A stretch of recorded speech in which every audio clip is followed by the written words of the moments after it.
You're listening to The RealWealth Show with Kathy Fettke, the real estate investor's resource.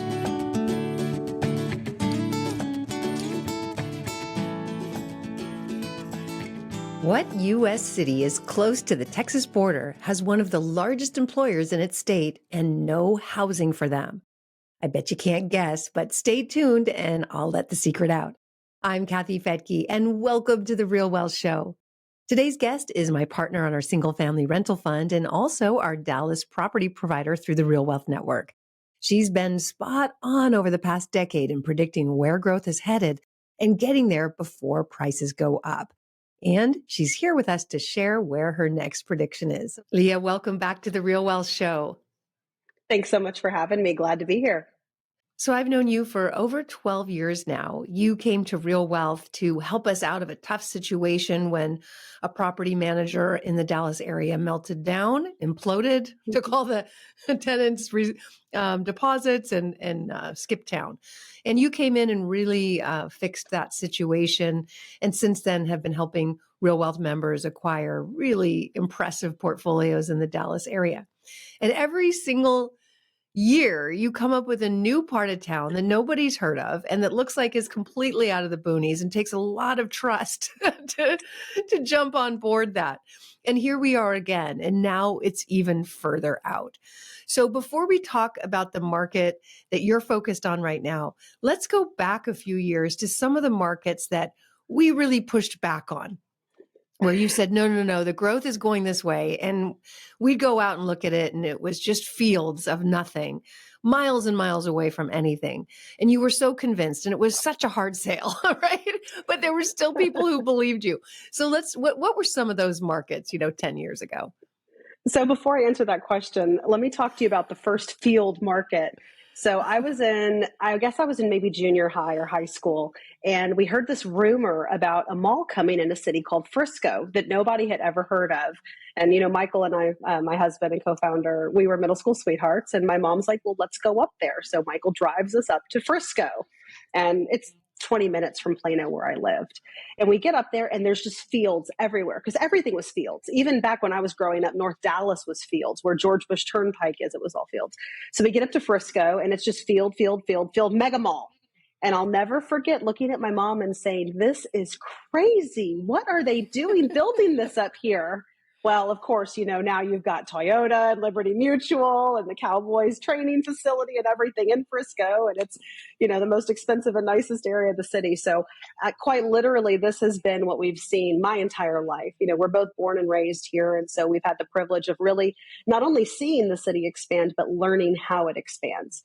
So when I first met you in 2012, we started wanting to sell a city called Burleson. And Burleson and Royce City were kind of our two hot markets back then. And one was to the east and one was to the south. And you're right, it was just land. It was just land a few minutes from a highway. And in fact, I think you even sent one of your people out to come tour with us because you wanted to make sure we were selling not like a bill of goods. And that area now is just, actually, I went through Burleson the other day. We dropped my son off at his first permanent station. He finished boot camp in the Army. And so it just so happened he's stationed like 2 hours away. So I'm driving through Burleson. I didn't even recognize it. I never go down there anymore. Most of my tours and stuff are done by my team. And I went through Burleson and I saw a City of Burleson sign with all these mansions. I looked at Michael. I said, what happened? This was just soccer fields. Well, that's DFW for you. That is just how North Texas grows. Is it just North Texas or is it just growing in all sides? It is growing everywhere. Yeah, Texas overall is growing, but our geographic layout in North Texas is really unique. So we have the second largest number of highway miles per capita in the entire United States. We really grow from our suburbs outward. And so, where most cities that are mega cities like us, mega metros, they grow inner city out. We really grow suburb to suburb. So what you'll see is you'll have the inner city, you'll have land, you'll have a suburb, more land, another suburb, and it just goes on and on and on. And it's really because of ability to get access to water rights and to power and resources that we don't just grow all the way out. So you go to Chicago, you go to LA, it's just straight growth all the way. We just don't work that way. We have the highways to be able to grow further, and we have kind of the land mass to grow further. And because not all of our jobs are concentrated in the city of our center of our city, we can grow a lot further and a lot more dispersed. And so that's really what makes North Texas unique. Even Houston, they do have suburbs, but nothing like what North Texas does. Yeah, I've talked to a few investors saying that we're really focused in North Dallas and they're focused in South Dallas. So is that area growing as rapidly? So we don't buy in Dallas. I own almost 40 million in And real I mean like estate. super south, like Yeah. suburbs of Dallas. Yeah. Yeah. And all of those, so Lancaster, DeSoto, Cedar Hill, Dallas, all of those areas down there, I won't buy in. I don't like the crime rates, and I don't like how our tenancies tend to work out. If I look at the statistics of what we see on the north side and what we see on the south, the north just outperforms. The other problem with the south side is that's not where the jobs are going. There are jobs down there. There's jobs everywhere. But when we look at these high tech jobs, these really high paying jobs, these strong revitalization markets, that's really the northern side. When you're focusing on the southern side, you're selling to people that are mostly driving into the city. And that's not what we want. We want people who are living and working in the area where we're selling the property. So they're invested in that area. They stay longer. And we just don't see that on the southern side. It's not to say that we don't do anything down there, but that's maybe 5%. So when I started investing, actually the first out of state investment property I ever bought was in Wiley, Texas. And you were probably still in high school. It was 2004. No, I And was I graduated, jumped on but thanks for that. Okay, good. Feels so much better. I jumped on a plane and some agent picked me up and took me to a very expensive high-end neighborhood where homes were selling for $400,000. This is back in 2004. And I was smart enough to know that, that's super cheap for California, but I knew that was super high-end in Texas. The median home price at the time was around $127,000 or something like that.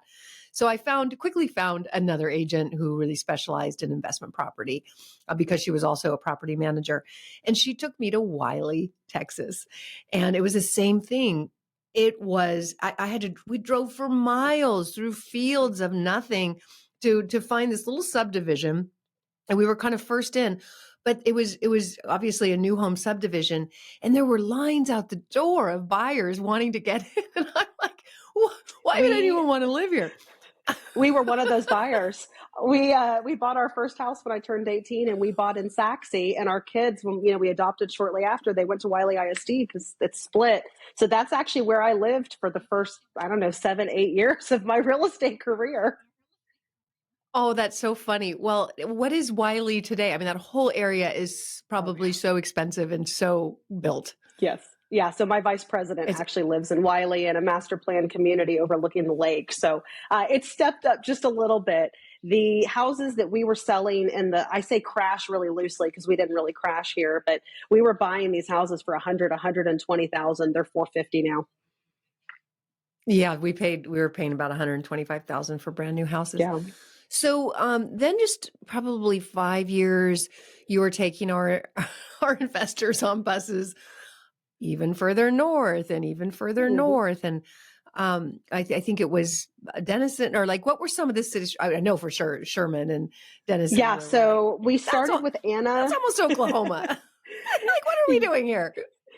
Yeah. So Anna and Princeton were big 2012 to 2014. Anna, Princeton to the north. And then we started moving even further. And that's when we got to Sherman, Denison, and Greenville. And that was probably 2016, 2017. So we were the guinea pigs. We bought the first 4 out there. That's actually when I started heavy investing, made sure that everything did what I thought it was going to do on paper. It did. And that's when we opened sales out there. So that was late 16, early 17. And I was telling everybody, this area is going to boom. These areas are going to do incredible. You've already got TI out here. You've already got L3 technology in Greenville. There's major money out here, and land in Collin County is going to get too expensive. They're going to go to the next county out. And it wasn't just y'all who thought that I was ridiculous. It was everybody. And, that's where we built our portfolio. And thankfully, we can say now that, prices have only gone up almost 200%. I mean, I don't know what I was talking about. Well, as a property manager, I love that you test it. We like to do that too before we introduce anything to our investors. But as a property manager, to test these areas, Did they rent right away, even though they weren't built out and they were still fields? There was still demand. So here's the thing, the jobs were already there. The people already needed to be there. They just didn't have inventory because everyone is, and this is still an issue. They're so focused building closer in because they can charge more. And so these guys that were building in Richardson and Plano and Frisco, why would they go further out just to sell for half as much money? It's the same product. And so what we found were these mom and pop local investors who couldn't afford to build in those little areas like Frisco and Plano because the lots were too expensive. And then we started getting with the locals. And so all of the original builders that we started out with, except for maybe one, they were local to the cities that we were working in. So not only were they willing to build out there, they really understood the market dynamics. They were very committed to us because they couldn't do it without us. And that's how we managed to get inventory coming in. These areas are 50% renters, and there was really no new construction since mostly the 1950s. There were a couple neighborhoods from the 80s, but very little. And so there was a need. There's like a wait list of people back then. And the housing shortage is getting even worse now because even more companies are moving to North Dallas and really the outskirts because big businesses can build huge factories and huge headquarters where the land is cheap, but there's no housing for the workers. Many of our audience may already know, because I've had you on before, that we started a single family rental fund in this area. And you've been able to find phenomenal deals for the fund. That's closing out in November, by the way. If anybody wants to find out, you can go to growdevelopments.com and still get in on that. You've been getting stupid good deals out there. It's amazing. I mean, what are some of the most recent ones that you're proud of and excited about?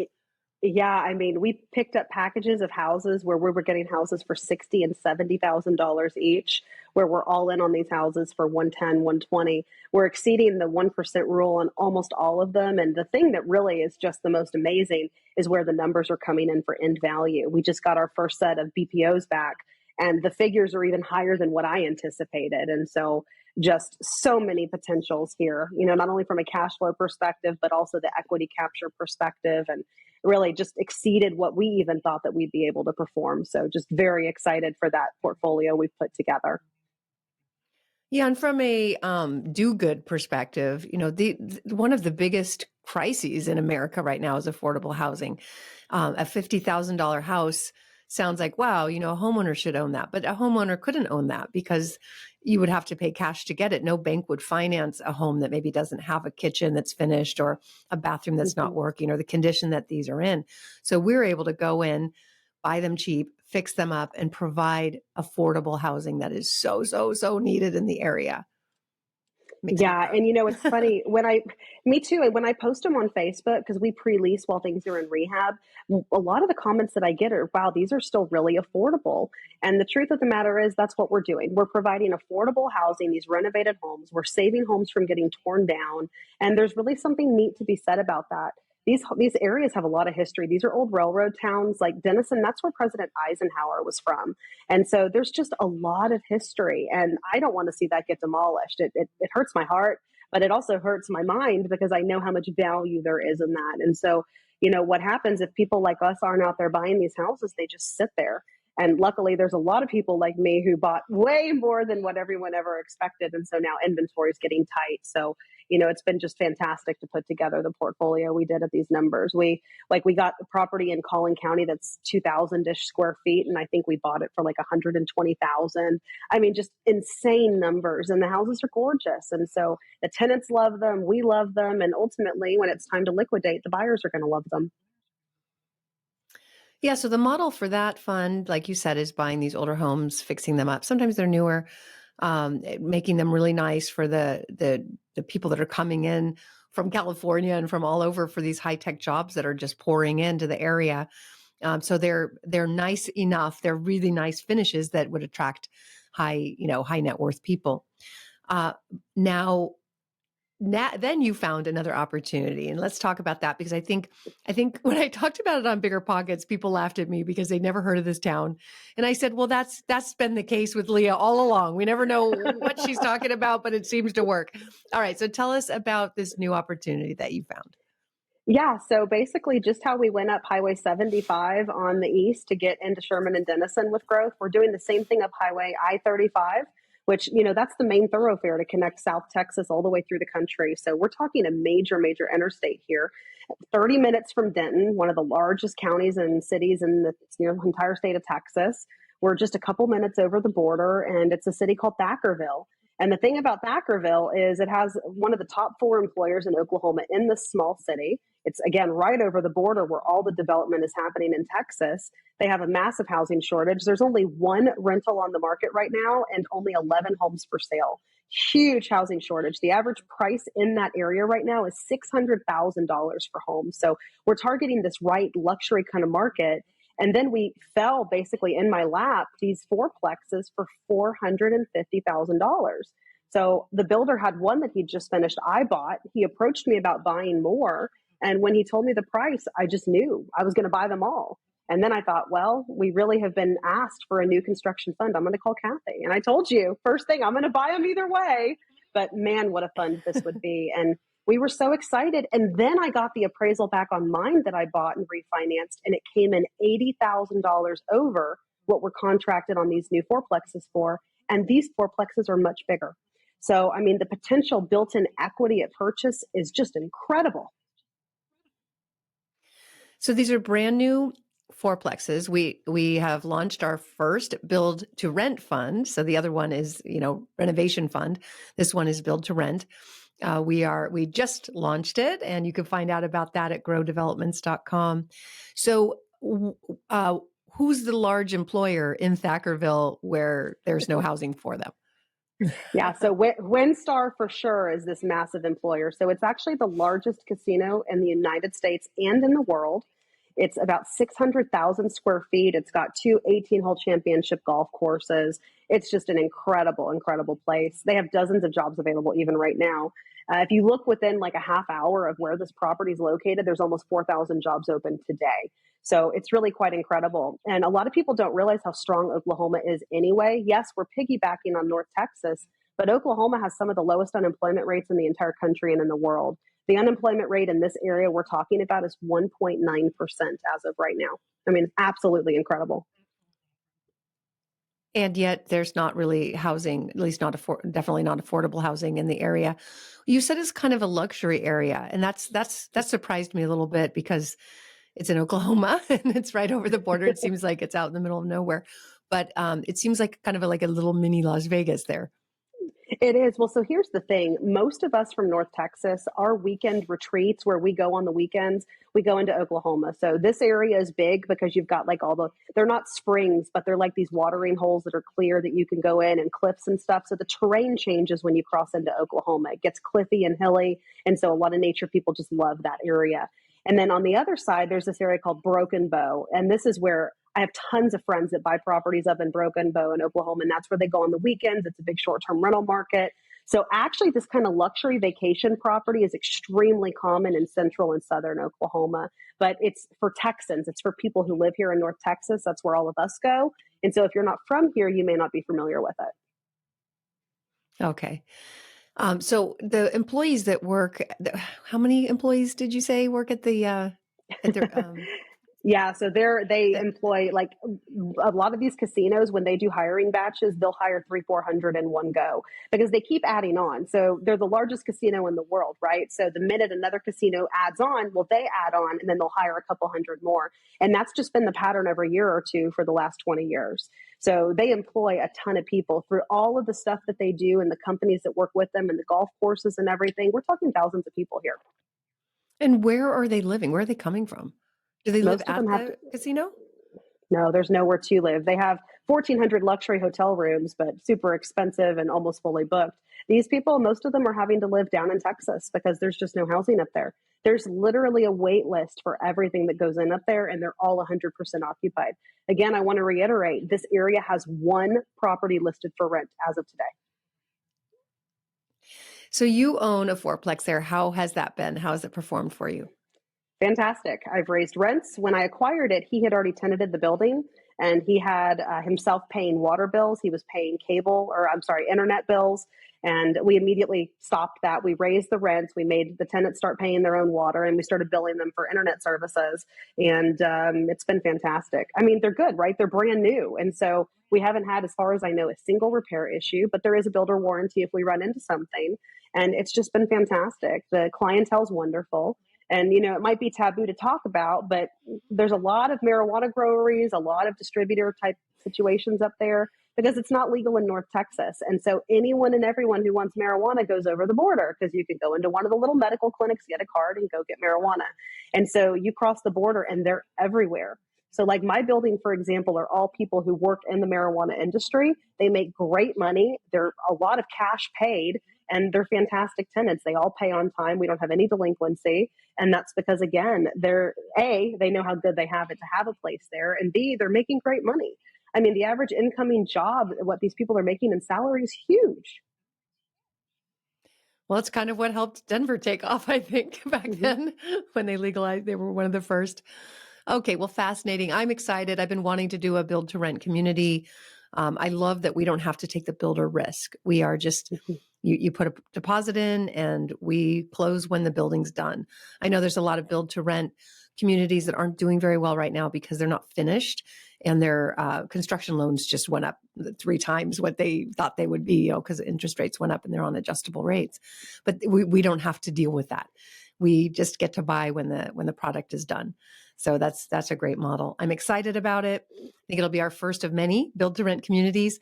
But if people want to find out about that, again, just go to growdevelopments.com and you can find out about Texas and Oklahoma. And now you can be proud to say where Thackerville is, right above Gainesville.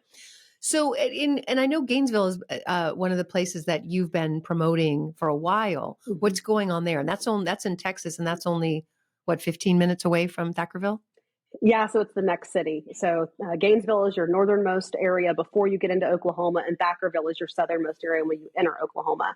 Gainesville is just like Sherman-Denison. It's equidistant. So if you're looking at a map, one is on the east side, one's on the west side. They're just up different highways. Gainesville's huge, and they've been huge for a while, but their price point's pretty high. And so getting into Gainesville, there's been almost no new construction, and what there was is very pricey because, again, you're so close into Denton and these other areas. And so what I have seen and what really targeted that area for me was all the distribution centers. So you go north of Denton, there's a few suburbs on the way into Gainesville, and those suburbs are very small. And in between those suburbs where we talk about having that blank land, they opened distribution center after distribution center after distribution center. So you've got Sam's Club and Walmart and all of these big distributors. And so that was a big, big flag for me. Like, we need to pay very close attention to this area. And then, of course, we started seeing the other things come in. So what we look for originally is we like to see distribution centers. We like to see little mom and pop small hotels, the little motel type places. Not your big chains, but your little ones, like the 50, 70 room ones. And we started seeing that. And then we saw the Chick-fil-A and the Starbucks. And that's when we're like, okay, it's actually happening. And so it's just been incredible. But what you have to think about is, yes, it's this smaller suburb. Yes, it has a lot of employment, but you're 20 minutes from Gainesville into Denton. And Denton is one of the largest cities, one of the largest suburbs in Texas. Big, big, mega suburb, 20 minutes away. So why would you spend $500,000 to live in Denton when you can go spend $250 or $300 and go live in Gainesville? And so that's what we look for. That's what we see. We see these smaller suburbs start to develop, and the people who lived in the bigger, more expensive suburbs, that's where they move. And then, of course, you get more bang for your buck, right? Generally, when you go into these areas, they're going to be bigger lots. You're going to have nicer homes because the price point per foot's going to be better. And so that's been the same model we've been doing since we started working together in 2012. It's just we continue to expand the envelope as the city expands. Fascinating. All right. Well, we are excited. Also because Oklahoma has lower taxes and, lower cost to build, and it's just a little cheaper, and it's just not that far from Texas. So you get Texas employees at Oklahoma prices. Yeah, and the governor is talking about completely getting rid of the state income tax. And if and when that happens, I think you're going to see a boom like we have not seen there, because it's a lot like what Texas is doing with property taxes. Oklahoma has the surplus, and they can afford to do it. And so I think that's going to be this next push that he's going for. And once that state income tax is gone, I think you're going to see a lot of things start happening in that southern Oklahoma area, piggybacking on Texas. Yeah, and a cool aspect of our fund is, first of all, it has a pref, a 6% pref, but once interest rates come down, we'll refinance and give distributions back to investors, give some of their capital back. So that's great. You still get the cash flow, but you get some of your capital back. Of course, we have to wait till interest rates come down, which we think will happen sometime next year. Who knows? Yeah. That's been a tough crystal ball to read. All right, Leah, always fun to talk to you. Thank you so much for joining me here on The Real Wealth Show. Thanks so much. And thank you for joining me here on The Real Wealth Show. If you would like to connect with Leah, you can go to realwealth.com, join, it's free, and then you'll get access to our portal. Just look for the Invest drop-down and you'll see Dallas and you'll get all her information. And if you want to learn more about our single-family rental fund in Texas and our build-to-rent fund in Oklahoma, you can go to growdevelopments.com. I'm Kathy Fedke. Thanks so much for joining me here on The Real Wealth Show. We'll see you next time.